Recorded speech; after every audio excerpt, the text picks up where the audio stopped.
Selamat pagi anak-anak. Apa kabarnya di pagi hari ini? Ibu berharap semoga anak-anak kelas 5 dalam keadaan sehat dan tetap semangat belajar di masa pandemi. Kita masuk kembali pembelajaran IPA tema 6 subtema 3 pengaruh kalor terhadap kehidupan. Tujuan pembelajaran agar anak-anak dapat mengetahui pengaruh kalor itu terhadap kehidupan kita seperti apa.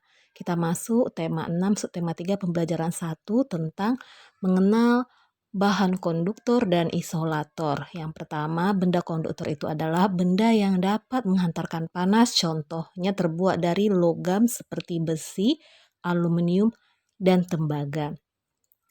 Contoh peralatan masak yang menggunakan bahan konduktor atau benda konduktor yang ada di dalam rumah kita itu seperti panci, wajan, dan bagian logam pada sendok sayur.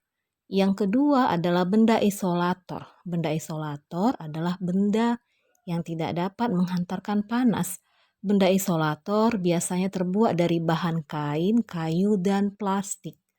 Contoh peralatan yang termasuk dalam benda isolator panas itu antara lain sendok sayur kayu, sarung tangan, dan bakul nasi seperti yang ada pada gambar.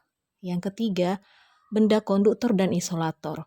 Penggunaan benda konduktor dan isolator dapat diterapkan secara bersamaan pada suatu benda, misalnya pada setrika ya anak-anak. Tentu di rumah kita memiliki setrika. Nah, bagian alas setrika itu terbuat dari bahan konduktor, bagian pegangan setrika terbuat dari bahan isolator. Contoh lainnya itu panci, cerek, dan sendok sayur. Nah, di sini ada tabel benda-benda yang bersifat menghambat dan mempercepat perpindahan kalor. Ada nomor 1 sampai nomor 3. Ibu jelaskan, Ibu ambil yang radiasi. Perpindahan kalor pada radiasi, cara menghambat perpindahan kalornya itu dengan menjauhi atau menjauhkan atau memadamkan sumber panas.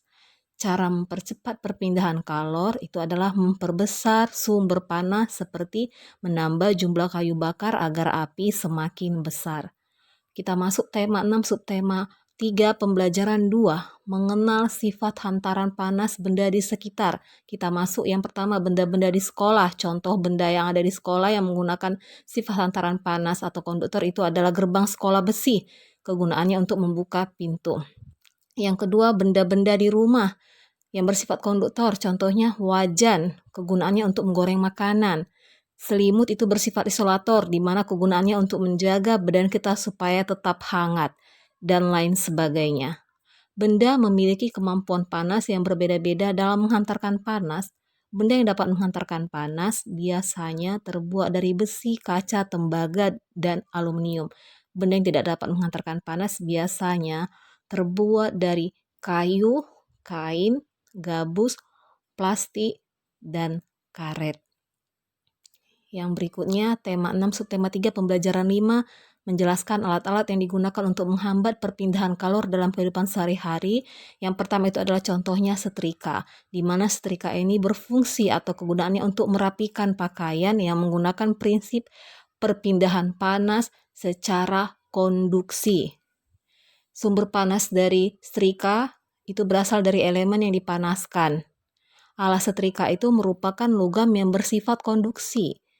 Agar setrika dapat digunakan, diperlukan bahan penghambat panas seperti kayu dan plastik agar kita dapat memegang setrika. Yang berikutnya contohnya adalah oven. Oven merupakan alat untuk memanggang makanan, terutama kue.